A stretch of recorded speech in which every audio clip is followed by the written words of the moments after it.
Hello, everyone. Welcome to Thursday edition of Take 5, where we're taking 5 minutes in these days and looking at the book of Job and the issue of pain and suffering even in our life.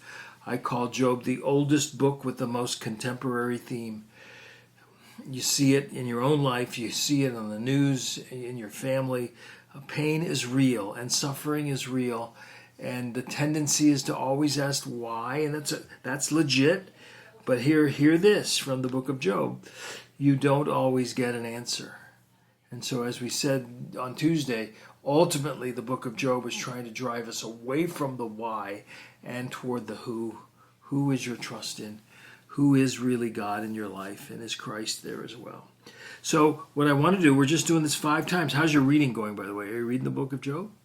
What I want to do is summarize some sections and give some lessons. And so if you remember the first 2 parts of the book of Job, it starts with the contest of Job being sort of the fodder for Satan and God as a wager.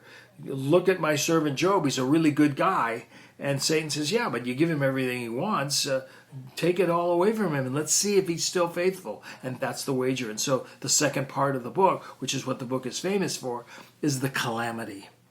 And in the calamity, verse 22 of chapter 1, it says this: through all this, all of the testing and the suffering of Job, the first wave of it at least, through all this, Job did not sin or blame God for anything.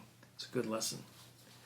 Let me give 3 observations about this for our lives, even as we go through suffering and see others go through pain as well. Can I do that? 3 of them.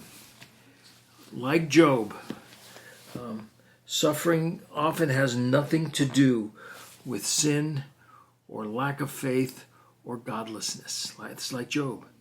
Oftentimes sin has nothing to do with our character. So sometimes it's the consequences of bad choices. But in Job's case, as a matter of fact, the opposite was true. This was a godly man. This was a family man. This was a successful man. And he still suffered. Sometimes pain and suffering has nothing to do with sin or with a lack of faith.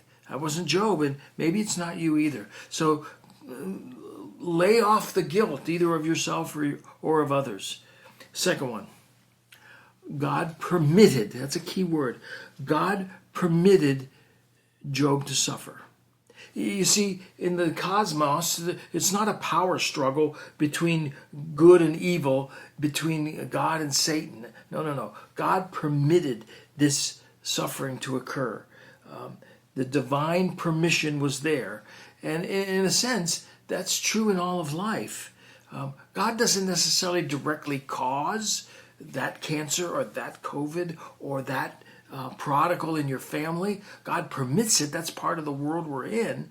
And he permits it in such a way that even some character and some good may eventually come of it. Maybe even the growth of faith.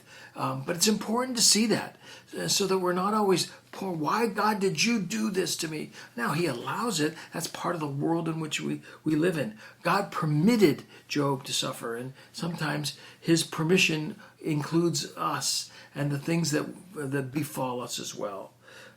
Suffering has nothing to do necessarily with sinfulness or lack of character. Job was a good guy.